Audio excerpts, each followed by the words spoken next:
As far as doing it with Reebok and, speaking to everything that you just spoke to, they seem like they're really forward and allow people to come in and speak their stories because you're there, obviously. And Kirby is doing stuff there with, Pierre Moss and putting things out. Like, what was the process of working with them like for you? I loved the work with Reebok. I think I loved it because like it didn't start with the shoe. My primary work, as you said in the introduction, is in strategy. And so when I'm working with brands, it's further back than the activation or design stage. I'm working with them on, are you strategically speaking to these marginalized groups of people? Are, what is the intention in the message? How is the execution? And editing pieces on in their pipeline to speak more authentically. Hmm. And I think that the brands that choose to work with me, they do so because they don't have fear. I am somebody that just says it how it is a lot of the times, and am unafraid. And a lot of times brands are wary of partnering with people that are unafraid to use their voice because their issues can come to light. The brands that I work with are well aware of the issues in the sneaker space and the ways that they potentially could be contributing to them. And Hmm. instead of saying like, it's not that big of a problem, or the data doesn't say that, which is what they love to fucking say all the time. These particular brands like Reebok, like a New Balance, say like, tell us more, and what is it that we're doing? Where are we failing? And how can we do better? Right. Tell us more. And they're genuinely engaged and interested to hear. So when I went into Reebok, it wasn't with any different intention than when I went into Nike and Adidas and said, you have a problem. I don't Hmm. understand why it is that Black women who are at the foundation of streetwear and sneaker culture, sneakers is Black culture, regardless if you want to call it hip hop and entertainment and urban and athleisure and whatever the hell else you want, label you want to make it. Sneakers at its root and at its core is Black culture. Yep. And I don't understand how Black women have been exiled from not only the design process, but the influencer endorsement side, from campaigns Hmm. internally in the business, totally gone, and have no representation and no visibility. And I think it's a problem. Yeah. And normally when I say that, they say there's a list of things we're doing to address. And we did a field study with a bunch of moms who said they want comfort, and they want pink Jordan ones, and it's like, Yeah. that's the response normally. At Reebok, they actually brought my business partner and I in. They had the archive manager pull out everything that Reebok had done under women's or anything disruptive. So like Allen Iverson's denim suit, that he wore, I believe, during the finals. All the stuff that like they had in their archive, Jazzercise stuff, Shaq's original, the original Shaqnosis in his size, all these things. And we just had a conversation about where the brand has been, where it's going, what Hmm. its specialness was. And in the room, they had the Venus Williams campaign, It's a Man's World, because this campaign that we did originally was an endorsement campaign with Venus Williams in like 2001 to 2002-ish. Mm. Got you. And this image was up in the room. My business partner said, it's almost sad that we could run this campaign in 2020 and it would still hit the same. Like, Mm. have we made progress? Right. Word. And they said, we are working on an inline campaign, which is all of the white sneakers that you saw drop at like Foot Locker, DTLR, Yeah. Jimmy Jazz. So the inline campaign they were working on, and they said, could we show you the product? And would you actually be interested in collabing on like a separate piece outside of this pack? And I said, my story is actually heavily amplified already. I think any time that they do choose to use Black women, they use a light-skinned, racially ambiguous girl, Hmm. and they don't speak to the diversity of thought within Black women. So I would like to see a dark-skinned Black woman who worked behind the scenes do this collab. I would like to see a body-positive Black woman do this collab. I would like to see, you know, a woman with Hispanic origins or like an Afro-Latina do this collab.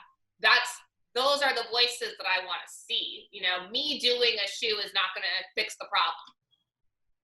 And so they said, okay, well, do you know people like that? And I'm like, yeah. Most female you know, and of they're course. like, of course I know people like this. Yeah, of course. Like you're out. It's like being in Whoville, right? It's like we are here. It's like, yes, I know people like that. But we don't account for the fact that 60% of the people that work in-house at the brand, shocking, are not from the culture. Right. There are people that get up and go to fucking work every day and have benefits, right? And like feed their families. They're not people that stand for shit and read the law. Like, they aren't us. Yeah. Do they know these things? No. It's a lot about opening conversation between groups that aren't in conversation. And so that's what I try to do, you know? Hey, well, yes, I do know people like this. We're out here. You know, do you know them internationally? Yes, I know them internationally. We're all over the world. Women behind the scenes are all over the world that like sneakers. Yeah, so they said, well, can you put a little group together? So I got my little motley crew, you know, and hit them all up. And, all, you know, they were all women that I've worked with or known throughout my career. Girl on Kicks, I featured her many times at Kicks on Fire. You know, and though she is a white woman, she's a white woman that is an OG and has been doing this shit since I've been doing it. And she doesn't speak for this new age of glam girl that just got on the scene when Kylie and Kim did. You know, so like that's a story that needs to be told. There are white women who have been authentically in the game from the beginning, and we're still not using her. We're still choosing to use a her. Right? So, Girl on Kicks, Museum Mammy was an important choice for me. Kimberly Drew, a dark-skinned, body-positive Black woman who speaks her truth on the issues and comes from the museum art world, you know, and is a curator and a commentator and really has a different view, but still loves sneakers. Wonder Girl, who is an engineer and producer for Travis Scott, Lil Uzi, and many, many others. Canadian, again, a dark-skinned Black woman that actually is not a glam girl, more on the tomboy side. And of course, Distorted, who is a girl I have mentored for 10 years. And so, of course, if this is a full circle moment for her to be in the pack with me. And so those are the girls, you know, and I was like, are you guys down? They were down, and Reebok gave us the creative freedom to do what we wanted. My other stipulation was that the person that designed the shoes was a woman of color. And I think that's what you have to use your voice. Yeah. The worst they're going to say is no. Right. But for me, I wanted this story to be told truthfully from the beginning all the way to the end. Yeah. So the talent needed to be right. We weren't 5 girls that were cast in a campaign. We're real friends. And I think you can feel that in everything that we did together. Right. And then outside of that, I wanted the person that was tech designing the shoe to be a woman of color. I wanted the person working on the engineering and the compliance to be a woman of color. And I was able to have all of those things and release the product that I did. That's crazy. Thank you for being so intentional about that. I think so. I just started following you, and I'm noticing that when you have the opportunity, you're very intentional about who you're trying to reach, and that's important because there's a lot of people of color who get into these positions, and when they're asked those questions, they give these blanket answers like, "I'm doing it for sneakerheads." No, I'm doing it for Black women who do not have the opportunity to be seen, who are not represented in these spaces, and you made it a choice to bring people in. So thank you. I appreciate that. I'm noticing it. I was noticing it just through your feed, and now I'm talking to you, and it's a mirror image of that whole idea. So thank you. I appreciate that. Thank you. I try to be like a curated version of my real self online, so you're not going to get like the boring pieces, but I do, it's important to me that message doesn't stop like where I'm trying to be cool, right. Like I could give a fuck if my life is cool today. Like you fuck with it or you don't, right. And if you don't, like, I respect you anyway. It's cool. Have a great day and move along your life. But like, that intention went all the way through and it's intentional in everything. When we went in to release the shoe, I wanted a woman of color to release, to produce the event. I wanted all of the partners that came in to be people of color or women-owned businesses.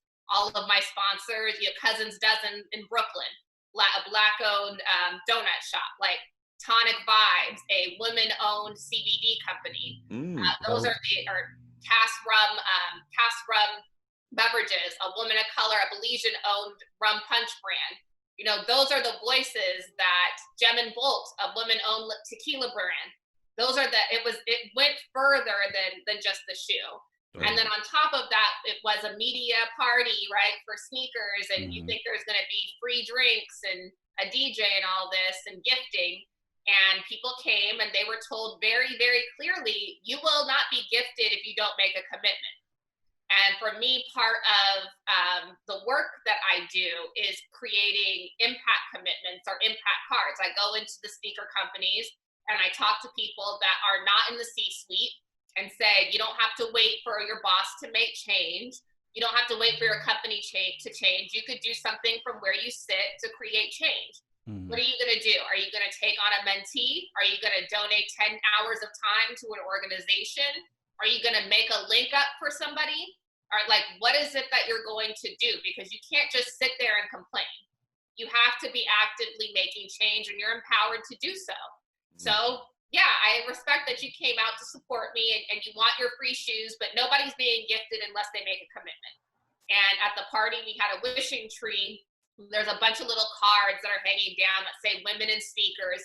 And every single one of those cards hanging on the tree was somebody that made a commitment to make change and to take an actionable, measurable step to create change for women in sneakers. Wow. And that for me is how it's then, not only is it me, but I'm expanding this mission and I'm like charging you to do something about it too.